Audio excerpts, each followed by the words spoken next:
We've had 2 meetings. This presentation is actually for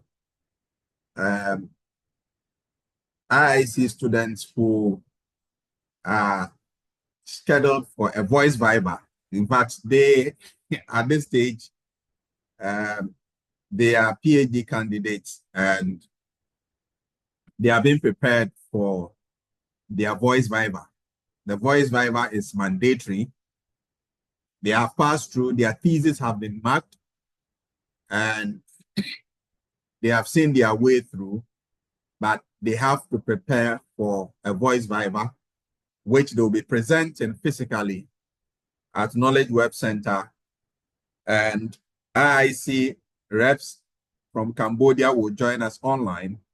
And then we have external examiners from the US and other parts of the world also joining. They would have to demonstrate mastery that actually they did the project. So what we are doing is actually to prepare them, but as well, also for you who are about to start and those who are in the middle, Mohammed is here. Mohammed is, would have to finish this year. Martin is starting on 1st of April, doing PhD public administration. And then Geraldine is also at the verge of completing. So basically that is it. And we have Frances, Jemima and Abietia, Menu Mrs. also here. And then Cynthia will also, Mrs. Cynthia Mokua Ajimai will also be joining us. So welcome. Yeah, I don't know whether I'm audible. Can you hear me? Yes, you're audible. Good. Mohammed, can you hear me? And Geraldine, can you guys hear me? At least let me hear your voices that you can hear. Yes, I can hear you. Okay, so just a background of how we started this whole philosophy of science. So in PhD, one of the courses that is a prerequisite for the entire PhD, what actually make people know that you're a PhD student is one course called philosophy of science. Philosophy of science has been an ongoing discussion, and it's actually what helps PhD students to be able to do an inquiry into things. In other words, to look at the scientific aspects of everything. So today we have the physical science, engineering science, and then we have the social science, all right? Where social science, we fall into social science because we really look at issues in industry, we look at issues that relates to the relationship between human beings and, the environment they study and all that. But the physical sciences discover things that probably have been there by nature. And through that, they are able to come up with some discoveries that will either explain our existence or come up with something that will help humanity. So for instance, there is discovery that now we can grow crops on Mars, right? That Mars has, when you look at the environment, it just looks like what, Earth. And how did we know? Because the likes of Newton, the likes of Karl Marx, the likes of Aristotle, and the forerunners, in scientific study, had done certain things that, whether they were true, they were disproved or not, that set the pace for more inquiry. So you begin to ask the question at the PhD level, why? So if you are doing degree, you answer the question, what? If you are doing masters, you answer the question, how? But when you come to PhD, it is the why. And why takes you more into what? Scientific inquiry and then discovery. So if you talk about philosophy of science, it is a study of nature and also how we are able to acquire knowledge. We want to answer the question, do we even know that knowledge exists? Okay. And to warn you about this is why you call some people atheists, because they begin to go into scientific inquiry. They want to know who created the earth, let's prove it. Who created the sun, let's prove it. So they begin to prove, disprove. But it is actually not in knowing the truth that matters, but the fact that in always trying to ask questions as a PhD holder, you become critical about everything. That is the aspect that makes you who you are. It's not just the answer of getting. So if you get philosophy of science as being something that answers the questions, then you will get it wrong, because we will not get any philosophy or paradigm that will wholly answer a question without lapses. So we begin to answer the question, we discover, and then we keep doing an inquiry. So you realize that at this level of the PhD, you don't take things hook, line, and sinker, or casting stone. Somebody says something and then you also ask, okay, what if it doesn't work? So because you are always asking why, okay, you go to your boss and the boss says that, okay, this year our vision is this, we want to do this. Then you ask him, boss, what if this doesn't work?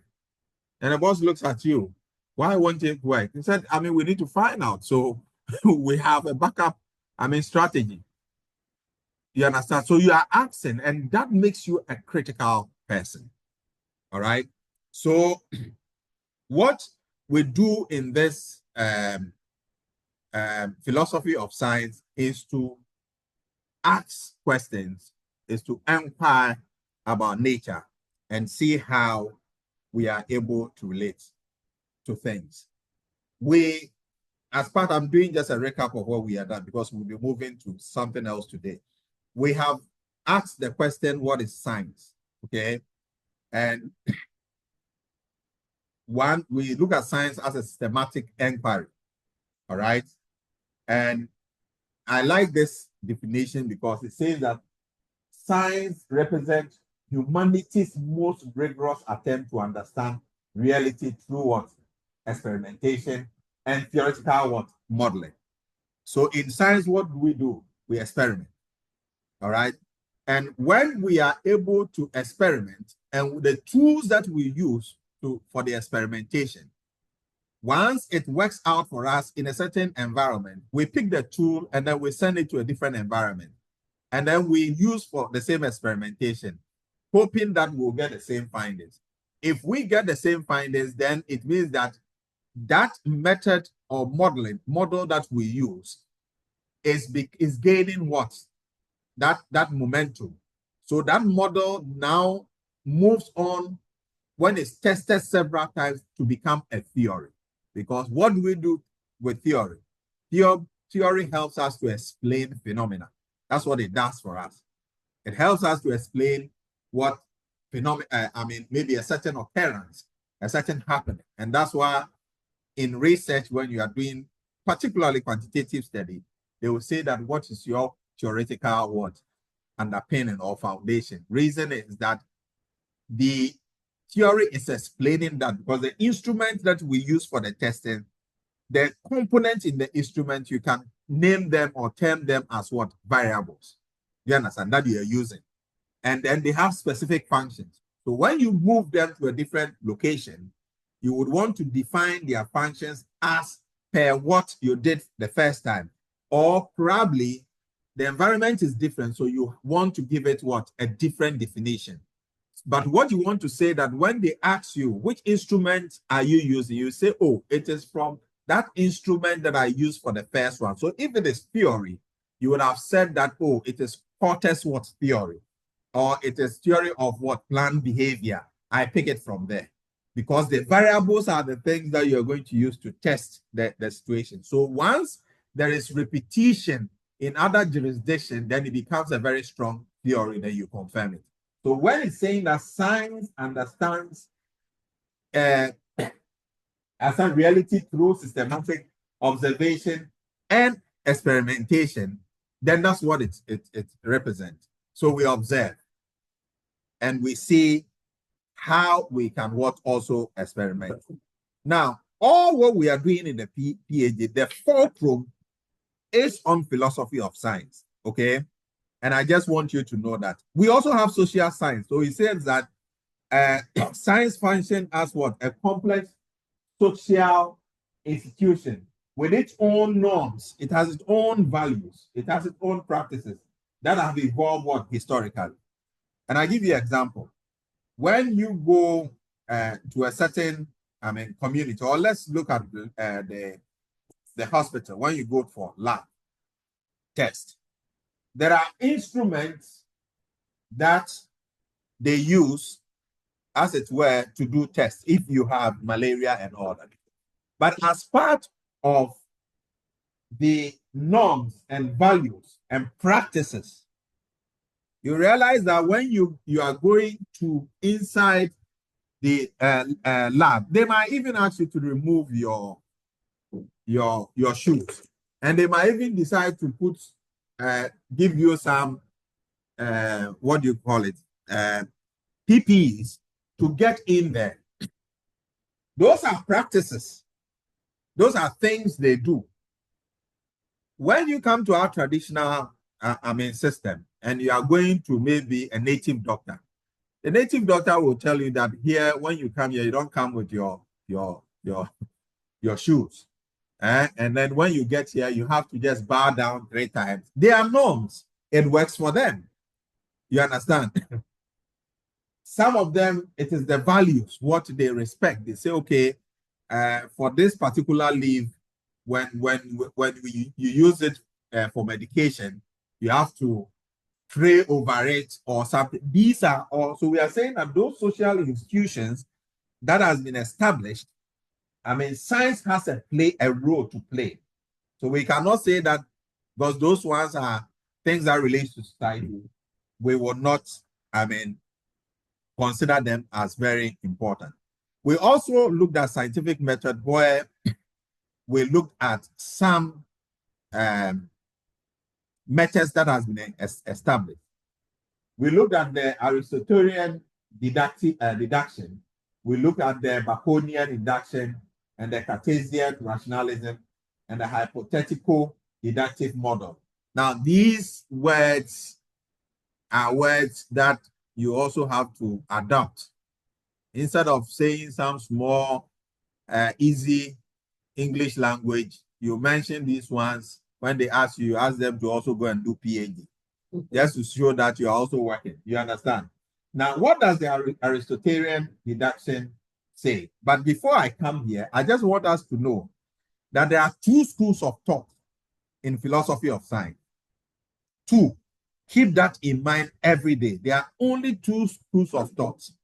Now, the first school of thought believes that knowledge can be acquired through verification. Verification means that if you say God exists, I want to know where God lives. I want to know who is God's mother and father. That is those of the positivists. We call them positivists. And they believe that we can objectively measure knowledge. They are more of people who believe in numbers, who are objective, who uses scales to measure.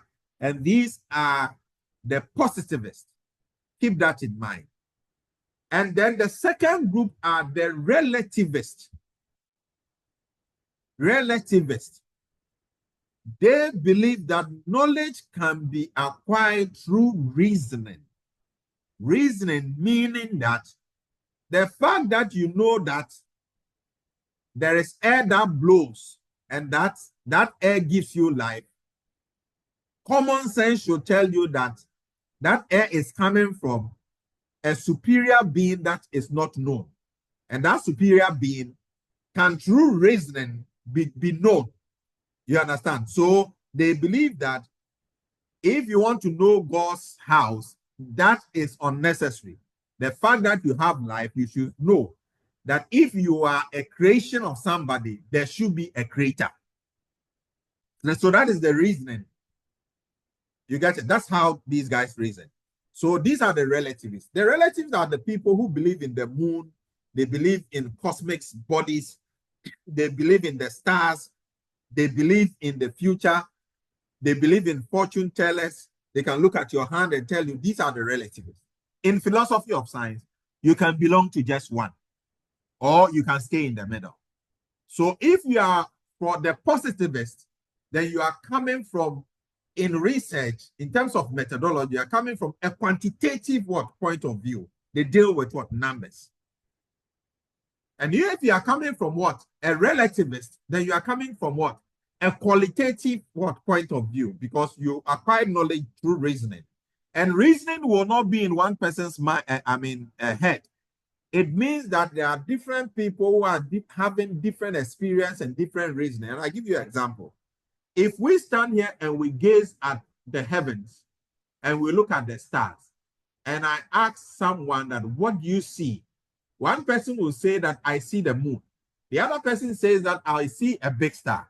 Another person will say that I see a dark space with light in. All what they have said is true, but their perspective is what they are telling us. So for qualitative study, they will tell you that, there are different perspectives in knowing knowledge, that there is no one fit size for all way of knowing knowledge. And that's why the qualitative people, they believe in, right? So you realize that those who are the positivists, they always want you to prove. They always want numbers. So they are the people who extend and stretch this theory of knowing through objectivity, through verification. They stretch it to ask so many questions. All right? To ask us, where is God? If God exists, who is he? You said Jesus Christ died for us and he came. Nobody got Mary pregnant, and then Mary got pregnant and gave birth. How can the only order where we can come to this earth, as we have known, that has been proven, and even through experimentation, is for a sperm, do you understand, to fuse with ovaries, and then a person is born. So what is this this story about somebody came and then impregnated Mary and all that? It doesn't make sense for those who are the quantitative guys. The qualitative guys also are of the view that since I cannot prove where the air is coming from, its source, I should know that there's some supreme being that exists, and that I the create who is the person who has been created, might not be able to understand everything. There are things that cannot be explained. The qualitative people, that's what they mean. And that through inductive study, we will be able to find out anyway, but we will not find out per a consensus by everyone. We will have different perspectives. And I give you another critical example. You go to Paga Crocodile Pond, and then you are told that there's an old man who was there, in fact, who came to meet that pond. And it's about 105 years. And then there is another guy who is around 80 years, who is also around. And there's another person who is around 50 years. He was trained by the 80 years guy, and the 80 years guy was trained by the 105 guy. So when you interview the three of them, you realize that the knowledge they will give you are all relevant. But the one who is 105 years will give you a deeper knowledge. But that is based on experience. And experience cannot be, based on consensus. It's based on the person's understanding, at a point in time, and how, he witnessed what the incident. And that is why at the court, when they take people there as witness, they want to make sure that the person is sound and all that, because whatever he says will be used against them. But the person is also telling his what? His or her. And most judges will not go by only the witness, because they have to put things together to form what? A case. Now, having known this thing, now let's go into the scientific method. Then I'll move you, from here. So we have talked about the positivists and what? The relativists. Okay, relativists are qualitative guys. Positivists are what? Quantitative guys.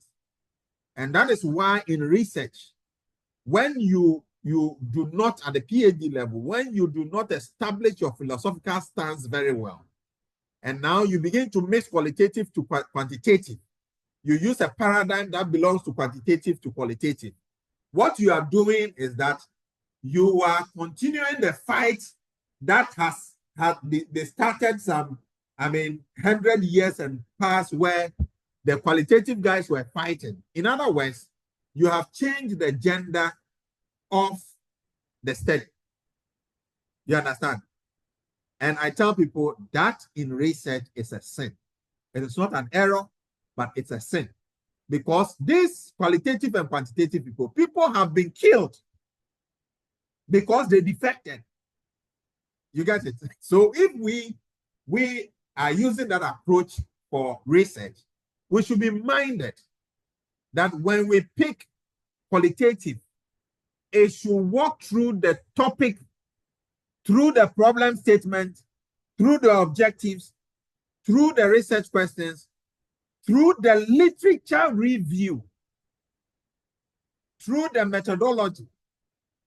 And then even when we are reporting the findings, we should be able to exude this, qualitative or quantitative paradigm we have used. Okay? So it is not for nothing that in research, when you choose a quantitative approach, you have to follow that. It is based on science, and it's based on acceptability of your results. And let me say this. If you do a quantitative study and you get your result, what do we say? We say that because you use the positivist approach and that we're able to confirm and verify knowledge, you are at liberty to administer the results to a broader what? Society. Because why? Because you went through a systematic and a statistically what? Approved method.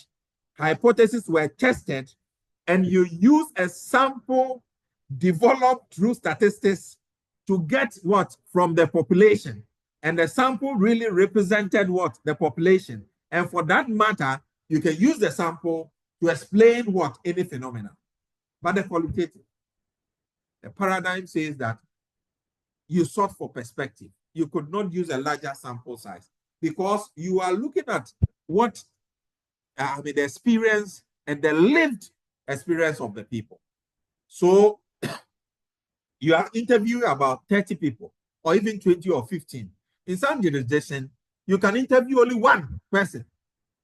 If you are dealing with a crocodile pond issue, and then you go there and you see the man who is 105 years, you can't tell me that you go and interview the 80 years as well. The 105 guy has everything. One guy did a study, was our mate at the PhD level, but we finished before him. He was looking at innovation and invention entrepreneurship. Do you know the person he interviewed? Apostle Kojosafo. That was the only person he interviewed and came and presented the findings. He passed. Only him. Nobody has invented vehicle in this country. Nobody, you understand? He was the only one. And then when they asked him, he said, I searched, I didn't get anybody who, when Apostle Kojosafo started, he was doing his own engine, and then later over time, he decided to import those ones. So that was the only person he interviewed. But I cannot use Apostle Kojo-Safo's what findings and generalize. You understand? So qualitative cannot, do that. So we should have that in mind. Now, when you look at the scientific method, historical development, the Aristotelian says that ancient approaches to science emphasize logical deduction. When you hear logical deduction, it is a quantitative what approach? Deductive reasoning. Deductive means that there's an already established what theory, and we are using data with the help of the theory to explain it. That's all we are doing. So it's a deductive what? Logical deduction from first principle with Aristotle's what? Syllogistic reasoning serving as the dominant methodology for nearly 2 what? Millennia. You understand? And that means that these people have been there. And you are tracing quantitative from Aristotle. And that was his perception. But they all also had their own what? Limitation. And I give you an example. You see, I work within the port space. Jemima is also assuming that I'm collecting data on the number of vessels that have called to the port for the past 1 year. Now, what I'm looking at is the number of vessels that have called. So I take the GPHA statistics and pick it and then run the data. And I realize that there is some vessels that have stayed in the port for like 3 months. But other vessels come 8 hours, 12 hours, 24 hours, they go. The question is, I'm doing quantitative. Do I present the findings? Because those outliers would dilute the findings. So when I'm running this, the regression analysis, it will show, or the averages, it will show that that outlier is making the vessel turnaround time very long. But is that true? So that is where the qualitative people will say that. So common sense should tell you that go to the harbor master. That approach is qualitative. Because quantitative, you are independent of what? Those who are doing the survey. You don't interact with, that's why you use questionnaire. They should answer. You don't want to influence it. Democratic way of doing things. So it says go to the harbor master. And after talking to the harbor master will tell you that, hey, no, there are 5 vessels at anchorage. They called at Togo. One is calling for, Ivory Coast. And because they don't have safe waters, they are here. And we are just taking what? Anchorage fees. So if you know that, then you will take those ones out and then run it. So they are saying that you were dealing with what? A quantitative approach. And you say, oh, I want to verify. But the perspective the harbor master gave actually changed everything. Ladies and gentlemen, that is the reason why now people are now moving to the mixed method. That was what brought, there are some on the mixed method, right? The mixed method approach, where we are complementing the quantitative with what? And then you have Criswell coming out with a lot of issues about it. So Aristotle, his method was talking about more of a quantitative approach. Then we have the Baconian induction. Opposed to Aristotle, the Baconian observation definitely will be under induction. Yes, observation is the observation. I'm the one observing. If the person doing the observation at the time he was doing the observation has not even eaten, well, how can he write? How can he even see well? He will see a vessel bathing, he say that it was a tugboat. He has not eaten. You get it? So even in observation, if you want to write very well, you need to indicate in writing your state of mind, you, when you were doing the observation. What time were you there? Where did you stand? And sometimes you make people take what? Pictures of you whilst you are doing the observation. Because they don't believe, they believe that you were sitting somewhere, you say you observed the thing. You get it? So you want proof.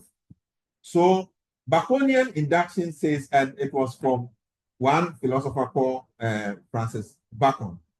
It says it revolutionized scientific methodology by advocating systematic observation and experimentation. So they do a lot of experiments as the foundation of a generalized knowledge, initiating the what? Empirical what? Tradition.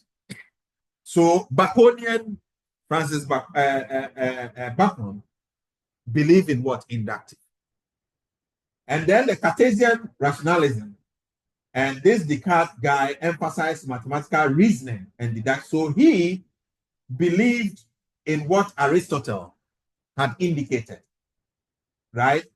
He believed, and he said that self-evident truths establishing rationalism as what? A counterbalance to what?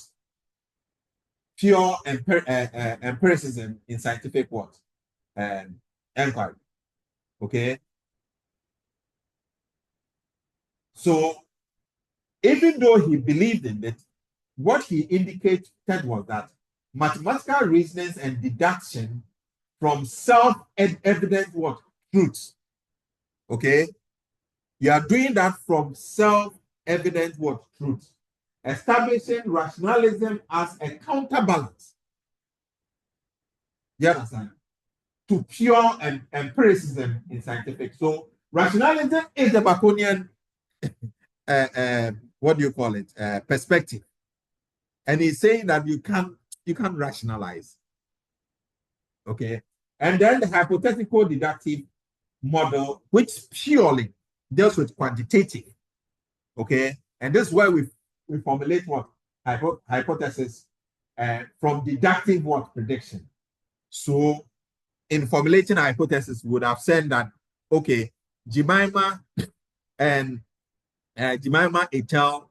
And Geraldine et al. 2025 emphasized that there is a correlation between,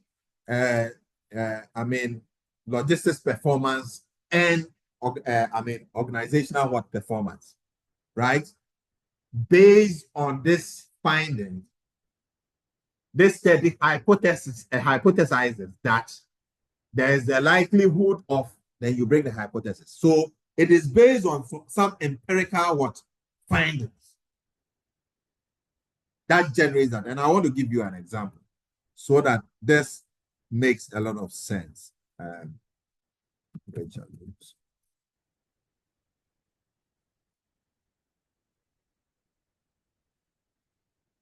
So that this makes a lot of sense.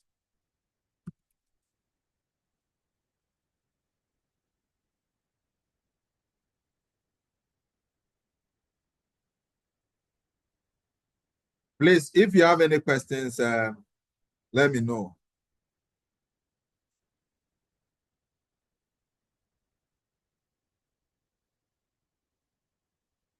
Are you guys there? Please do. So, you know how we use the positivism, and then we use relativism, and then we are saying that they are quantitative and qualitative. So I was wondering how, if in fact in presenting your research work, you can interchange the usage of maybe positivism and the fact that it is quantitative, and then relativism, and then quantitative. I don't know if my question is clear. Say that again. I'm asking that relativism and positivism comes under epistemology. Now, the epistemology is just what you know. Yeah. And so No, that they is how come from. they describe that. So when you then- say epistemology, it is how you know. So the how you know, one is through verification, and the other is through rationalization. Did you get it? Yeah. So when they say, what is your epistemological perspective? Then you say that I come from what? The positivist, you understand, epistemology, or the relativist, what? Epistemology. Okay. So that's Okay. Then I know that ontology okay. also talks about Believe about reality. what So exists. then what is this? So what is your belief about reality? You understand? So ontology is about, I mean, how you see, I mean, nature. So it also tells you that if the ability to know is through epistemology, but how do you, what is your belief? That is ontology, you, about reality. And I will come to that. And it's exciting. Most times in research, you don't really, some institutions say that you have to talk about ontology and epistemology. No, they work well. They were actually categorized, like when it comes to ontology, then you are looking at Hello, Dr. Boyson. We Yes. can hear Cynthia's question. No? You can't hear Cynthia's question. Okay. We can hear Cynthia. So let me do this. So if you are using a mixed method, then the epistemology, if they ask you what's your epistemology, No, we are going to answer those questions. you can then say the positivist and then maybe realism or critical. So I realized that in epistemology they talk No, about I'm this. positivism and then empiricism or constructivism, and then on ontology we'll talk about the relativism and then the relativism. Okay, can you? I'm just asking because if you go and meet, Can you now hear? the person can confuse you. Can you hear Cynthia? It is a bit hollow, and she sounds very far. She sounds very fast. So what I've done is, can you hear? Can you hear us now? Is it Dr. better? Boyson, you can be heard. But it's okay because No, you are saying you will no. get there. But no, Okay. speak now. Speak. Let's see. Okay, can you hear me, Jerry? Yes, I can hear you now. If you maintain this Yeah. pitch, Go ahead. we can hear you. No. It's Okay, important. So I was, you know, how you can go and meet someone who is very, and will try to confuse you. So I was talking about ontology. What is it? Ontology, epistemology. Epistemology, and then ontology. Is it ontology? Yeah, ontology. Yeah, and the fact that epistemology is about what you know, and ontology is about what exists. And so they have categorized the same thing, positivism and empiricism and constructivism. Yeah.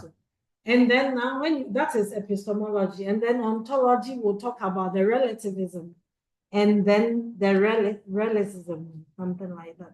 So I was asking Dr. Boyson if you can interchange it, like by talking about positivism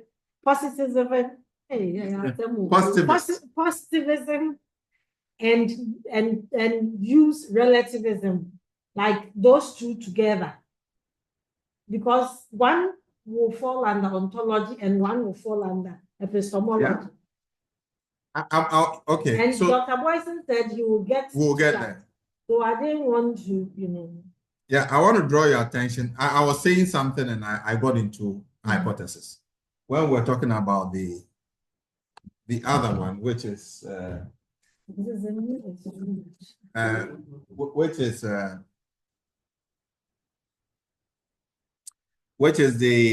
this one. Let me show you. Which is the hypothetical deductive. That was what brought this to. So when we are formulating hypotheses,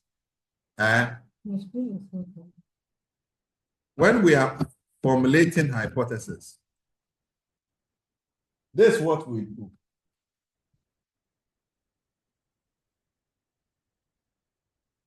Just a minute. I don't know why.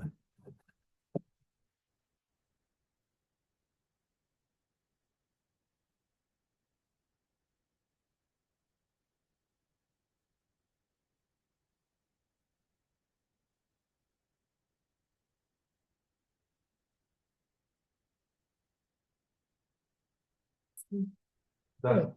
Okay. Okay. It's on your phone, so don't remove your phone. So what we're saying was that when we are formulating, I just want to read this to make a case in the formulation of her hypothesis. Okay.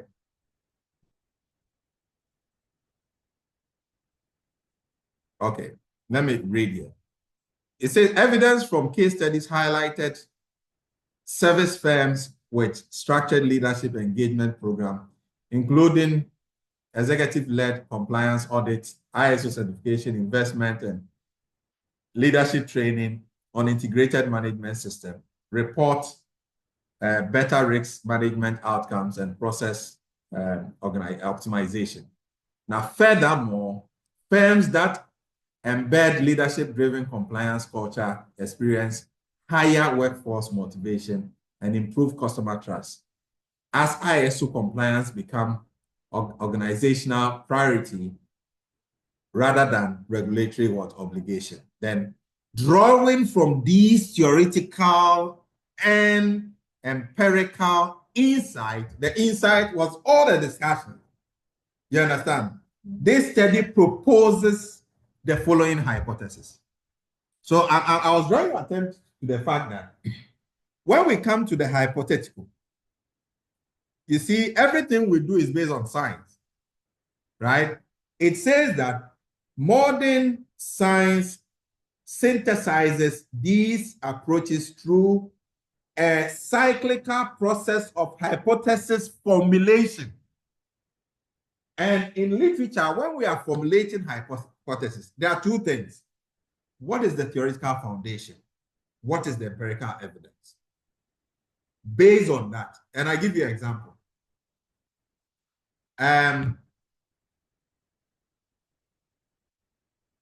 One of us may be called Kojo, went to one of the hospitals, maybe International Maritime Hospital, and was diagnosed of, let's say, cancer. They did certain tests, and those tests they did, the doctor arrived at a suspected what? Cancer that Kojo had. So we also want a different person to go for the similar test. But we are realizing that that person has the same symptoms like Kojo's own. So we can say that based on the fact that Kojo was diagnosed of cancer, based on what? This test and the suspected symptoms, we are also concluding that there's a high likelihood that Amma will also what? Have what? Suspected what? Cancer. We did that because they use a certain instrument. We did that because Kojo has certain symptoms, and we are seeing the same thing here. And based on that, we are doing this. So anytime a hypothesis is formulated, this thing I'm teaching, it will take a whole, class to teach hypothesis. But it's so easy understanding it this way, that when you are formulating a hypothesis based on the hypothetical deductive model, you establish the theoretical base of the hypothesis, which theory supports the study you are doing, and what is the empirical finding. So if you watch this carefully, when it started, see what is said here. The resource-based view theory provides a theoretical foundation for understanding how leadership as an intangible resource enhances an organization's ability to implement and sustain management system effectively. Then it goes on. The resource-based suggests that firms with strong leadership structures gain what? A sustainable competitive advantage by aligning their internal resources with compliance and goals. He's done with it. Look at the second sentence. Empirical studies further demonstrate. You shouldn't miss that. At the PhD level, you should get this clear understanding so that when you go on a panel and then somebody is saying certain things, do you understand? A lecturer or somebody is saying something, he doesn't understand what he's talking about. But say your hypothesis, you understand? You are taking your source from here. It is deeply rooted into what? Hypothetical deductive model. This is where it is coming from. So it is science. You understand? Okay. So let's go ahead. If you have any question, you can ask. And I'm recording this, so we'll get a recording. And I don't need you to understand everything. Gradually, we'll get there. So this is the hypothetical deductive model in practice. I don't intend to. I have videos on, I have taught this part, but I just want you to understand. The first one is observation, that's systematic study of a phenomena. Then you move to the hypothesis formulation, where you have a tentative explanation proposed, like what we did. And then now you do the prediction. The prediction is actually the hypothesis. And then when you run the experiment, do you understand? Then you get the results. You get it? So once you get the result from the hypothesis, two things will happen. Either the result will confirm the earlier empirical study that you use as the basis, do you understand, for the hypothesis, or it will deviate from it. Okay? That is what actually is going to happen. So we also talked about something, this is also very important. When I finish this, then I'll move to the other slide. And for those of you who were not part of the previous class, we have the demarcation problem. That is science versus pseudoscience. Now, when we say pseudoscience, it is fake science, right? And it's not the fake that we think as what? Merely fake. But anything that looks like science, but it's not science, is what? Pseudoscience.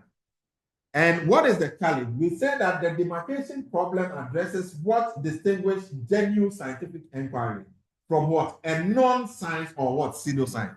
So see pseudoscience as a non-science. Non-science is different from an on-science. You understand? Non-science means that it doesn't look what scientific. And it says that the boundary has profound implication for knowledge, authority, educational curricula, and public policy, okay, decisions. Since the Enlightenment, Enlightenment philosophers have sought criteria that can objectively separate Einstein's theory from what? Astrological what? Prediction. Einstein was having more of what? Deductive way of looking at things. When they say astrological prediction, the astrologists are those who look at the sign and the sun and the moon. They are the qualitative guys. All right. So they are saying that those guys are doing science, but their science is a non-science. And I give you an example. when somebody says that he's hurt emotionally, the science guys cannot measure emotions. And the last time when we were talking about this, we talked about the fact that we cannot measure love because people have different perspective to what love. Whilst one is given a Bugatti and he says that he doesn't like it, another person is given flower and he thinks that it's the best thing that has happened to him. So we all have our own perspective. So the pseudoscience is seen as what? A non-science. And these astrologists are those people who come from what? The inductive point of view. The Cartesian, those guys, okay? But not these are Aristotelian what guys. And it's a historical attempt. What have we done? It's a numerous criteria have been proposed to solve this problem, the science and pseudoscience. From what? Verifiability. Now, there was a group called the Vienna Circle. They were the pure positivists who were following Aristotle. And they always want to prove the fact that if any knowledge cannot be verified, then it means that that knowledge, that procedure of non-verification is pseudoscience. It's not pure science. So actually, they are seeing the inductive guys, the qualitative guys, as they're doing what? Pseudoscience, not pure science. So these were the Vienna City and the Vienna Circle people, to the extent that those who protested against them, they got to the extent of even assassinating them. And these were, English scholars. So if you have time, read about the Vienna or Circle. So it said from verifiable to falsifiability. All right, that is what? Popper. That is another crazy guy who says he was part of them. And he told them that, see, all the things that you keep doing and confirming that the thing is true and verifying, let's leave that. We should be able to falsify what you are doing. And for Karl Popper, falsification means that we should be able to test. Do you understand? We shouldn't confirm. Let's test the knowledge with another model to see that it's what's strong. Okay? If you have an instrument that is able to test that you have malaria, if I bring somebody's, how do they call it? His, we don't know for an offense. No. When they take your distance, so when I pick somebody's specimen,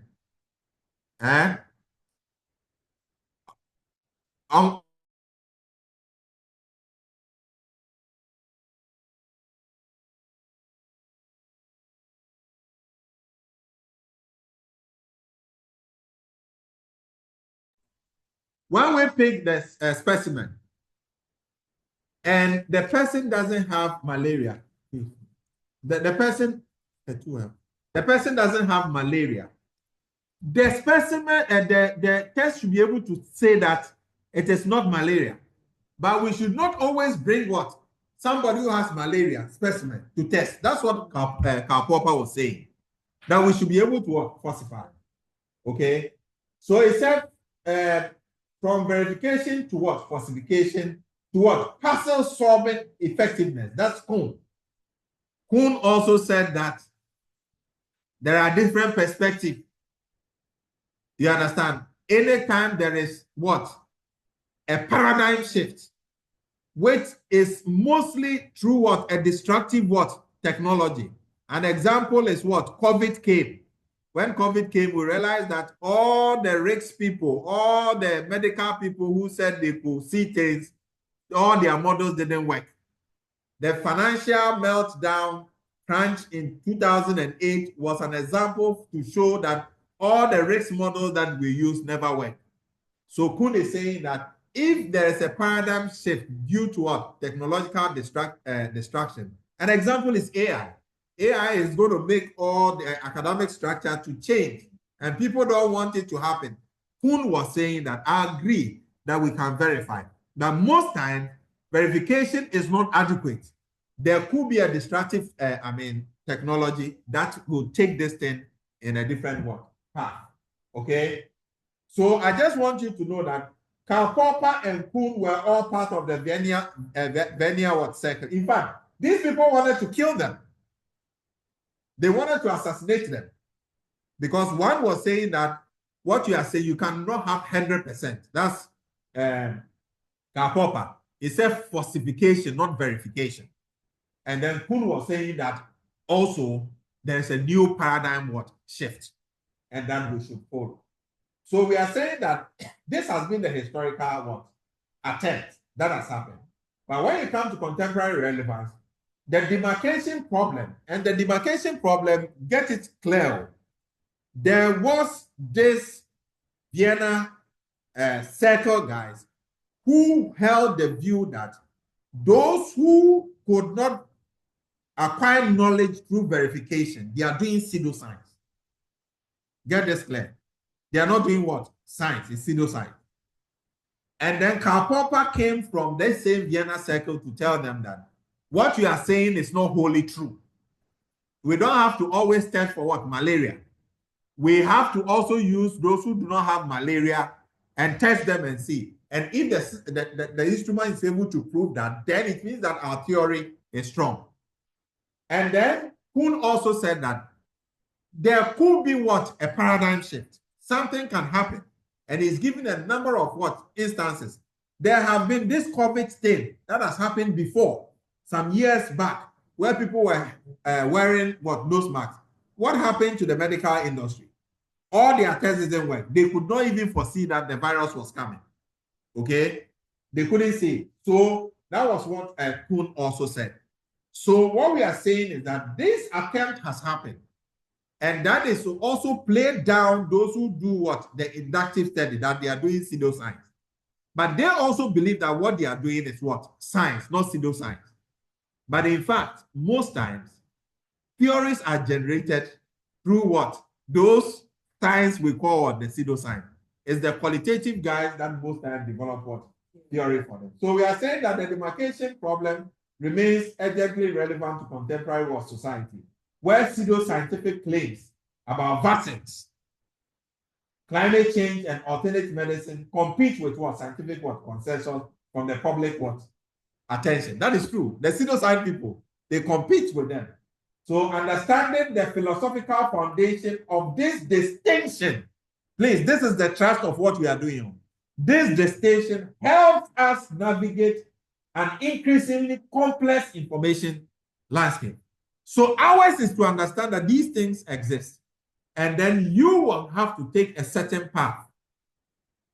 You have to take some of the philosophers, either Kuhn, Popper, or there are many of them, or this Cartesian guys, or the other one. I decided to align with Karl Popper. Karl Popper was also very wrong in other perspectives to say that if we cannot falsify any theory, then the theory is not theory. It's also pseudo-science. That is also not wholly true, because not always can you falsify theory. So I thought that you should also know this. So this is about Popper. Now, what I want us to do today is now to get into the real work that we are doing. We'll continue this on Wednesday, same time. Now, having established that there are two paradigms, right? There are the positivists and the relativists. In fact, the relativists, we call them also rationalists. And the positivists, we also call them realists. They are realists. That's how we call them. Okay? We call them realists. Now, why is paradigm very important in research? And what is paradigm? I just want to involve those of you who are there. Can somebody read for me what is a research paradigm on the Zoom? What is a research paradigm? Can someone help us? What is a research paradigm? Any of you? Are you guys there? Hello? Hello? Most times, I didn't know a question about a problem about. Hello? No, I just want that. Please unmute yourself and then read. Or you cannot read.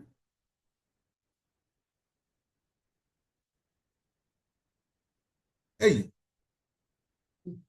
Okay. So, those that I can see by face, when you read, you'll be okay. Read first. Yeah. What is a research paradigm? A research paradigm represents the fundamental belief system that guides scholarly investigation. I like that. Take it cool. It represents what? What? The fundamental belief system that guides scholarly investigation. The fundamental belief system, either positivist or what? Rationalist or relativist. The fundamental belief system. So that's also the epistemology. Yes. You get it. The belief system. No. Thank you. I don't want anybody to. Thank you. Okay. Okay. Now let's go ahead. Read. It encompasses a set of shared assumptions. A shared what? Assumptions and what? Concepts. Concepts. Values. And practices that constitute a way of viewing reality in an advanced community. That constitute a way of viewing reality. In an academic So community. the way we say viewing reality, we can put there that represents a way, a way of constitute our ontological, our ontology within what? Instead of saying way of viewing reality, then I bring what? Ontology, because ontology is how you view what? Reality. Your belief about reality. You understand? So whilst you say that paradigm represents the fundamental belief system that guides scholarly investigation, and it encompasses a set of assumptions, concepts, values, and practices that constitute, so this is ontology, that constitute what? A way of looking, a way, our ontology about what? An academic community. So when they see you in academia, and let me tell you this, people take the PhD for fun. And for us here, what it is done, the ritual that is done, is the same thing we are going to do here. When you finish your PhD, right? You see, when the master's people are graduating, it's a different ceremony. But when the PhD people graduate, they wear their gown and put their cap on them. And it's a way of telling them that welcome to the elite in society. That is who we are. We are not ordinary. The elite in what? Society. So anybody who has gone through the rigorous training, you will see that that person doesn't talk by heart. Your role in society is to educate and then open the minds of people and to engage them. So anybody who has PhD doesn't talk too much, but he listens. You understand? And PhD is the highest level in academic ladder. Professorship is as a result of publication. In fact, it's a paradigm that came, and that's why you can see somebody who has PhD will take a professor on a panel and make him small because he will tell you that we all wrote the same exams. Forget. You understand? You don't write an exam to become a professor. You understand? And even the procedure and the methodology of even, ranking professors is always flawed. You get to other jurisdiction and somebody finished the PhD. Already, once he's finished the PhD, he's an assistant professor. Once he gets it, and then he moved to what? Also professor. He's a professor. So some people take 3 years, they become professors. We went for, a seminar somewhere, conference in Italy. One young guy finished PhD in South Africa. They made him professor, full professor straight. The guy doesn't have only 2 publications, full professor. He is professor. He is. Okay. So that is what paradigm is. Now, these paradigms serve as intellectual frameworks that helps researchers determine appropriate questions. You see that we are talking about paradigm. And we are going to research questions, appropriate questions. And that is why I keep telling people that in developing your questionnaire, if I see in the questionnaire, you say the study will explore. When you say that, I know that you're coming from what? An inductive point of view. When you say that investigate, then it's either what? Deductive or abductive. Do you know why I say abductive? Whether it is deductive or what? Abductive. Abductive means it is mixed method. Abductive. Do you understand? That is quantitative, qualitative. So when you cannot use investigate for qualitative alone, but you can use it for what? Quantitative or mixed method. You get it? And then when the person says develop, then you know it is still qualitative. So these things have a whole connotation from the topic throughout to what? The findings that you get. Very, very important. And most times you do not see some of these things. Very, very important. So it said research question, methodologies, and interpretation within what? The disciplinary context. Now you see why I say that when you go and take rough road from quantitative, then you take qualitative. I'm saying that it is not an error.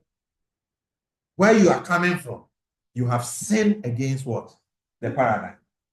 So why paradigm matter? I like this part. Why does it matter? And so you are doing research and then, so why does it matter? We are saying that understanding research paradigm is crucial for doctoral students. Why? As they provide a foundation for methodological choices. The paradigm selected influence every aspect of the research process, from question formulation to data interpretation. You see why it's important? And if you take it from this point, and somebody like Martin, who is now beginning, he is lucky to even, understand this from this perspective. So when they are doing their masters, and you say that in their methodology, they should state the research paradigm. I started this thing with GTUC. They were thinking I was crazy. Because the person finishes masters, and the next thing is I want to do my PhD. You get it? But here, the paradigm, which is either positivist or relativist, influences every aspect of the research process. This is very, very important. And this is what most of our professors do not probably appreciate. So once I sit on the panel and the person is doing the presentation, now let me tell you why. When the person puts up the research topic, I scan it in my mind where it falls. When I see that it is on the positive side, my expectation is that I'm looking at the questionnaire. So I start making my notes. You understand? I'm looking at the object. I make my notes. I go to methodology. Then research approach. I've already written because this is the paradigm. If the person deviates, I note it. So when I begin to ask the question, and I want you to fail, it's easy.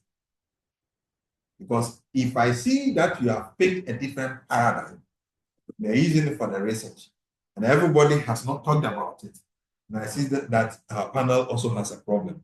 So, and most times that's the problem I have. So how do I navigate my way through, then I don't get the problem? And there was an incident like that. I think I even recorded. I have it on one of. I told the guy that, you see, and they said the guy should go. It's like they have finished. They said he should go. I think I've told you. I told them that no, we have to correct that. Okay. And we took it from what? The research question, even the topic, throughout the methodology. Okay. And we're able to what? Explain. It said without a clear grasp of paradigmatic assumptions, researchers raise the inconsistencies in their approach, potentially undermining the coherence and credibility of their work. The work is bogus. Oh, it's funny. The work is bogus. And that's why I'm saying that if you understand these things and you are doing your presentation, when you get to methodology and you say that, okay, my study used the mixed method approach. And for a mixed method approach, I'm coming from relative. So, I want to combine the two. I'm coming from whether a constructivist or I'm coming from, what do you call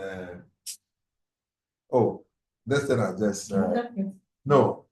Interpret is, there is one we normally use, whichever works. I'll remember.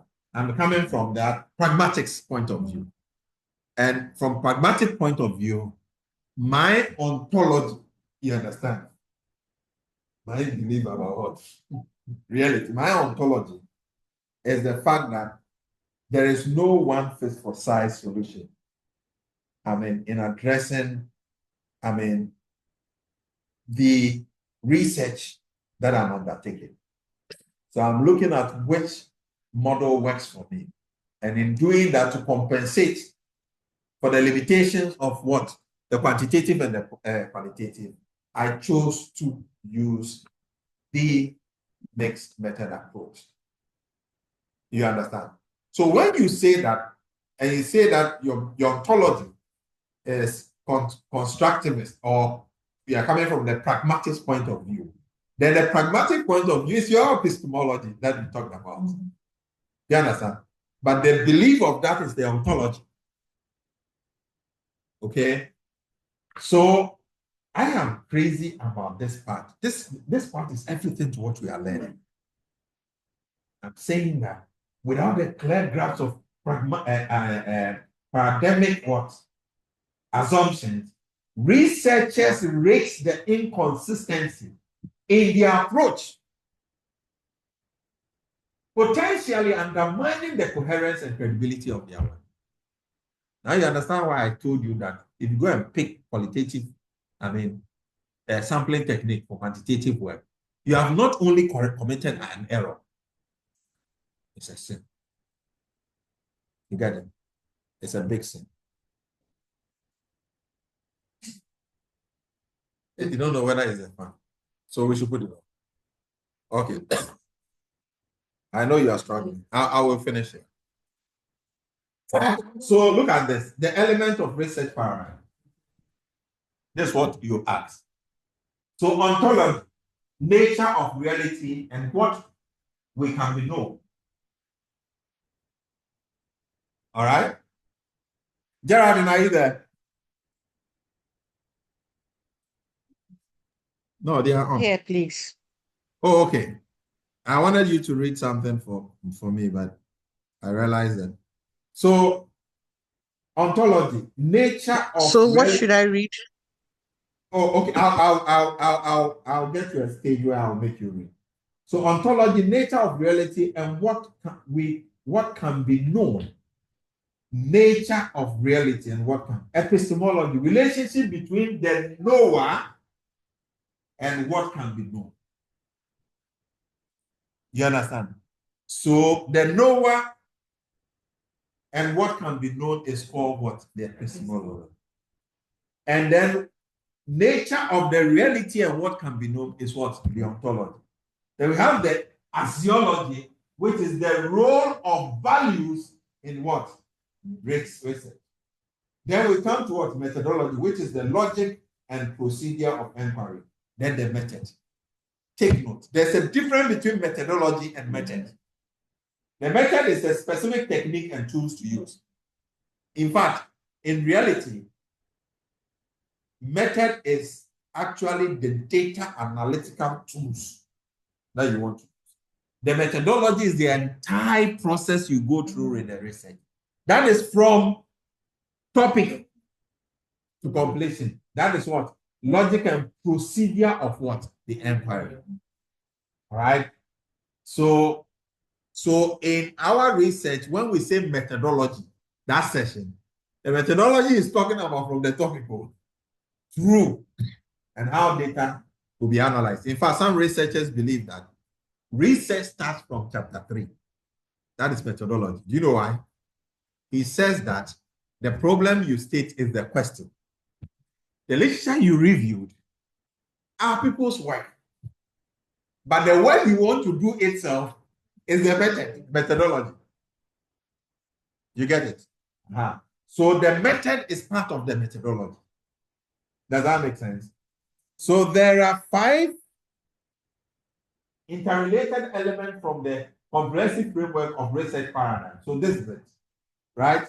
Each element builds upon what? The others, creating a cohesive approach to scholarly inquiry. Doctoral researchers must ensure alignment between these components to maintain philosophical and methodological coherence throughout their studies. Okay? They would have to know this. So, this will be my last slide for now. Comparing major research. What to be under the axiology? It said the role of values. What are some? We'll come, I mean, to that. Yeah. Okay. This one. We'll come to that. Axiology. The role of values In the research. in the research. Take the chair. I've given you, now I'll put something on the chat box that you will also use. I've given them a chat box. So query it, I mean, and then let's see what Chian says. Ask it to give us example. What we have done is that I've created a chatbot, and that is a friend that answers all questions that you ask. So you don't have any challenge here. So say, what is it? Physiology, and give me a practical example.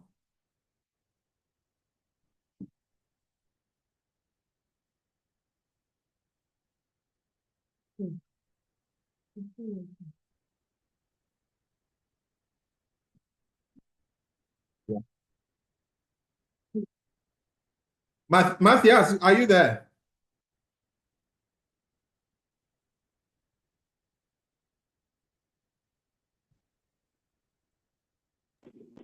Doc, You are there. yeah, I'm here. I'm driving, so Okay. Ethics. okay. One is moral values, that's ethics, workplace integrity, environmental responsibility, volunteering, and then blowing. To aesthetics, that's beauty and artistic value, the art appreciation, cultural festivals, interior design choices, film critique. So No, but I just said, what is ideology? What did you yeah, say? so it says that theology is the branch of philosophy that deals with values, including ethics and aesthetics. It You know what answers aesthetics are? questions like what is good, what is valuable, and what should we pursue in life. Here are practical examples under two main branches of theology.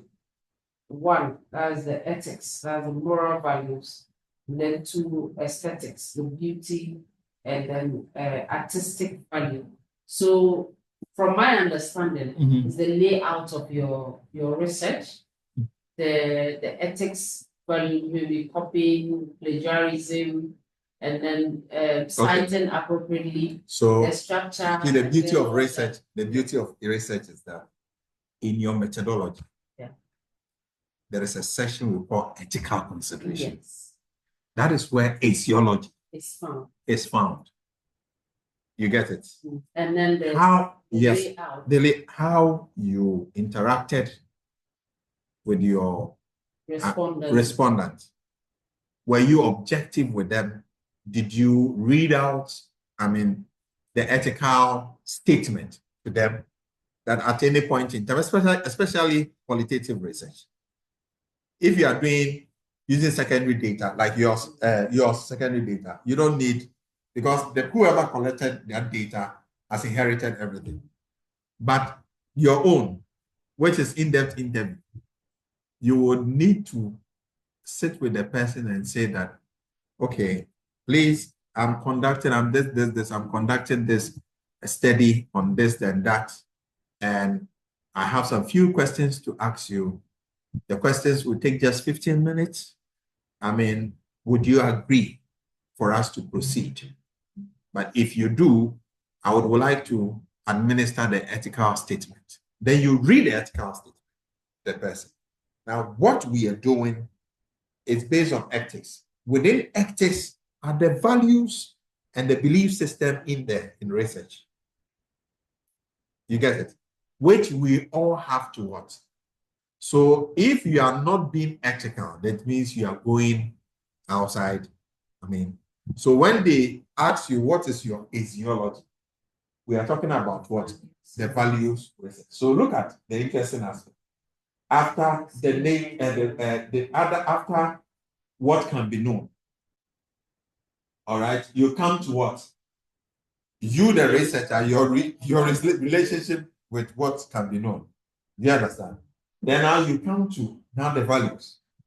In conducting the research, are you going by, the ethical consideration? Do you understand? Are there some specifics?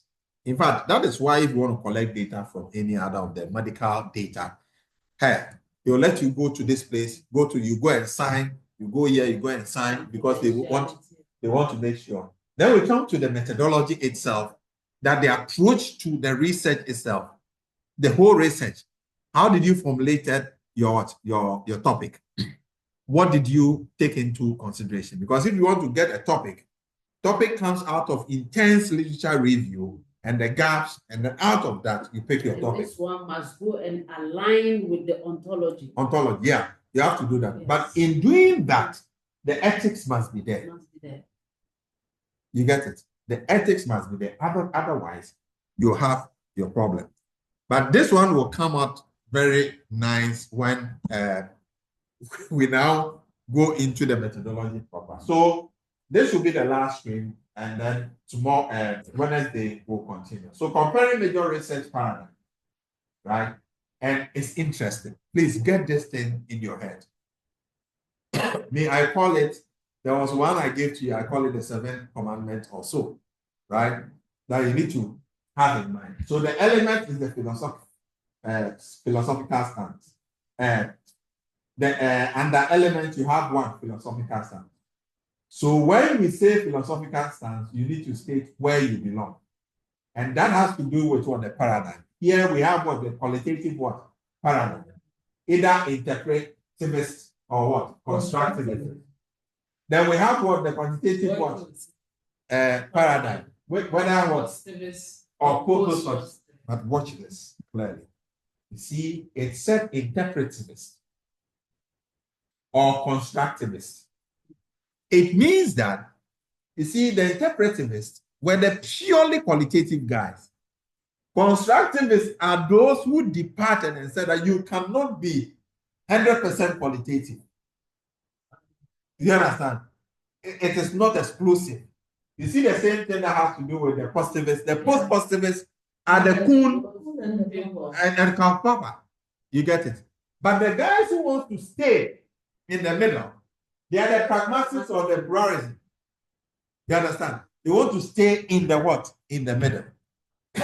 Then, so if you are doing your research and somebody asks you what is your philosophical stand and you are doing a quantitative study, it is actually a sin to say that you are an interpretivist.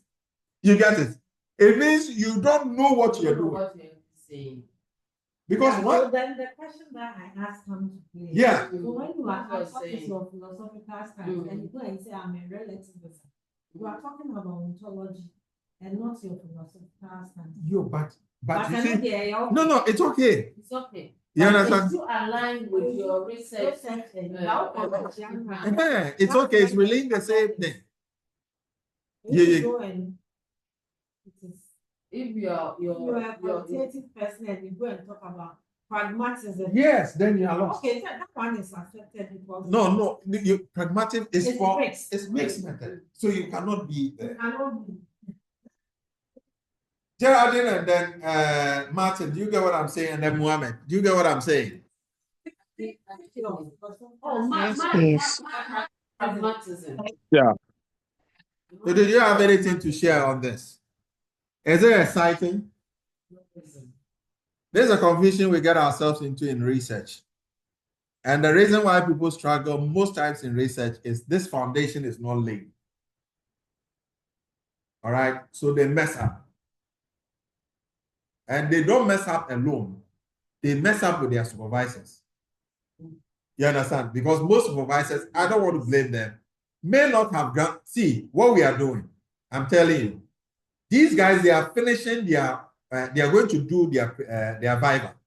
But why am I doing that? Because they are getting out of the system.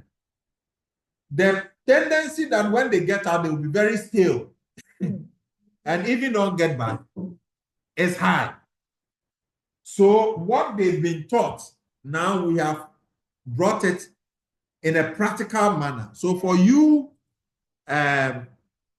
Martin, and then Muhammad, this is Muhammad, you are now going to do your study.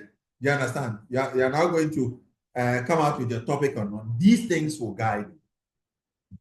Okay? And that makes you a PhD holder.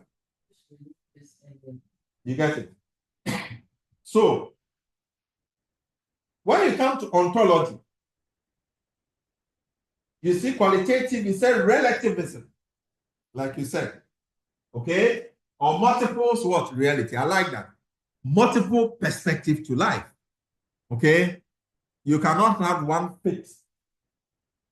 And then ontology is what? Realism or reality or single what? Objective. That is for quantitative, okay?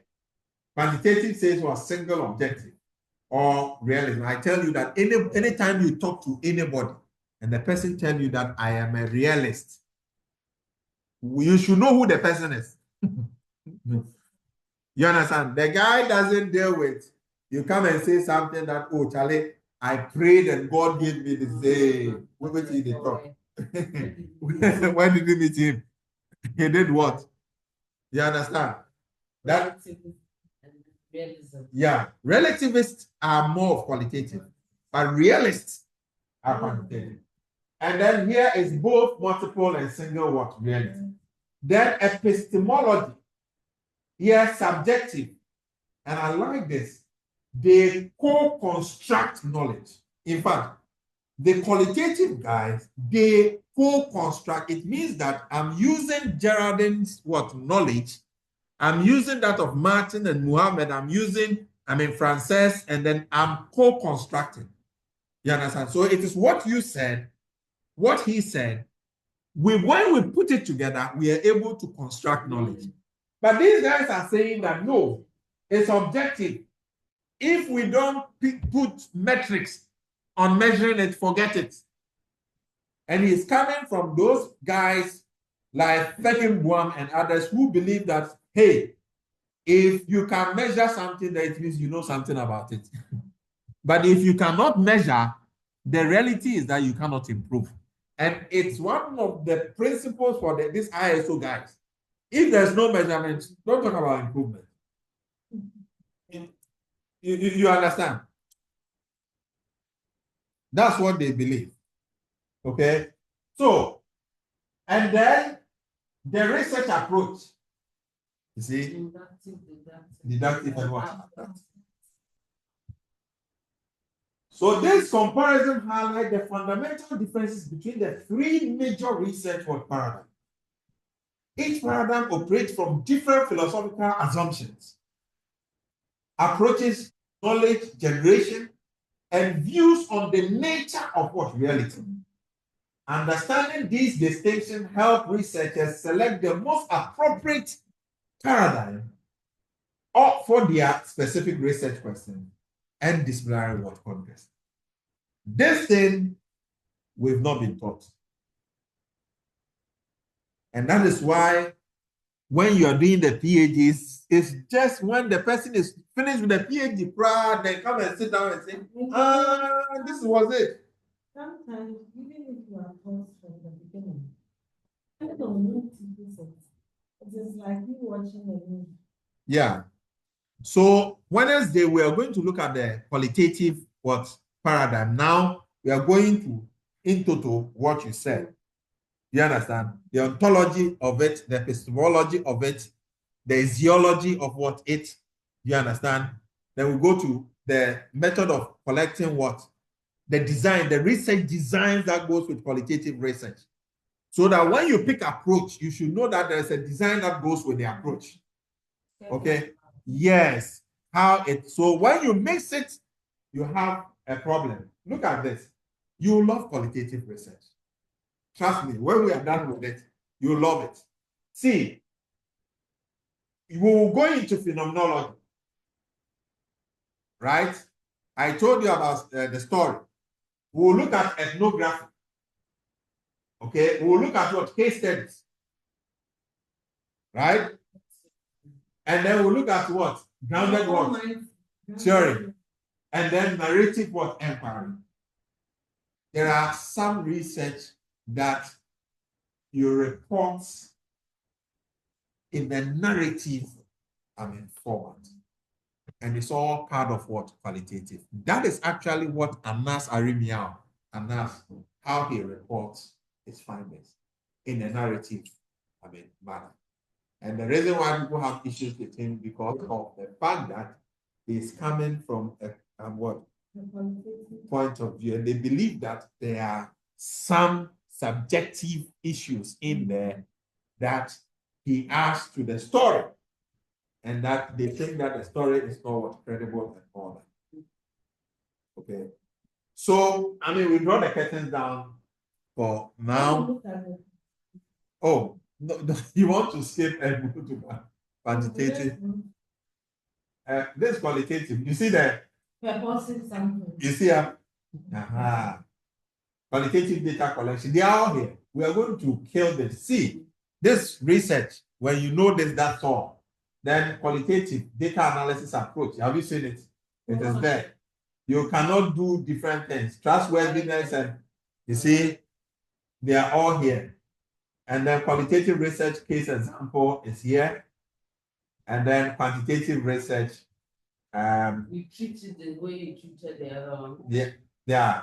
And the quantitative research designs and all that. Yeah. So we'll do this and we come to the mixed method. Also, the mixed method. Exercising. Once we are done with this, I'm telling you, when we are doing your presentation, know your You understand? You'll not be afraid. What is good in life is that when you are doing something and you understand, Yeah. Yeah. you are not afraid. You are not afraid. So I'm going to share the slides with you.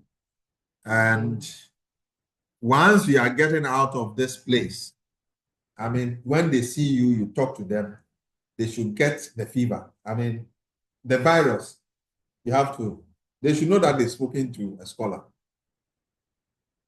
You get what I'm saying? You should hate them. And that is the reason why most times when we are assistant students in supervision, and sometimes you hear what a supervisor somewhere says. And once the supervisor says that and you hear, in your mind, you say, no, what is happening? Because this knowledge is something that is available, that it could be cross-checked. So why have we taken this path? Okay, that becomes a problem. And this one is not exclusive to us alone. It is knowledge that is available. When you read, you will know. The only way you see, and when you take this path, the good news is that because you always use paradigm as the lens to look through things, it cascades in every aspect of your life. That's what happens. So when somebody is talking to you, you are listening, you are watching at the person, and you know that this guy, his view of knowledge is from his theology is from this part. So once he is like that, I need to find a way to handle. You understand? So if your discussion is in, so when you're talking to those people, you don't take the part of a positivist. You understand? And let me tell you, judges who have done PhD, when they sit on a case, it is easier for them to educate that case. Because once you begin to talk, it puts you in a certain book. The other person also begins to talk with that person. So it's easy to verify because they want proof. And the judge is also aware that it is not only verification that represents the source of ascertaining the truth. You understand? And most times there are perspectives that are not scientific, but yet they are credible. So how do I deal with people with such? There was one guy who was a criminologist. I remember his name. He goes to the court and he looks at the case, and instead of telling his story, he rather comes to the court with actors and they act this. That's what he does. Because he believes that once people see pictures, and there was a case like that, they say that his client murdered someone and all that. They said, okay. So court examined the guy. He was asking, so between this time and this time, how many minutes he said everything? And then he brought the actors. So it was even impossible that when the guy, they said that he was at a crime scene, if he has even used an helicopter, he wouldn't be there. So, but he didn't have hard evidence. Okay. But just put that one there. And people do philosophy of science without doing PhD. Take note. People take their time to read these things, to learn these things, and it helps them, it shapes their perspective about life. Okay. So if you remember that most times when I'm talking to you and something happened, you mention that, so I follow rough road. I hope you understand now the rough road. You understand there's a path the person will have to pass, but he's taking the different path, which, I mean, you don't naturally think that person can understand. You share up to where we. No, I'm sharing. It's a slide. I'm a 50-page slide. I'll share it with you, and then. Geraldine, you guys have questions, Mohammed and then Martin. We'll join the curtains down. I'm going to share the. Geraldine, I think that we might get some data, some info tomorrow, and I'll share with you. Okay. We take it after. Okay. All right. Thank you. Martin, do you have any question? Mohammed, do you have any No. question? Yeah. No questions. Thank you. Okay. And Mohammed, do you have any question? I know most times you guys do multitasking. Okay. So thanks for your time and have a good evening. We'll reconvene on Wednesday, same time. Thanks for your time.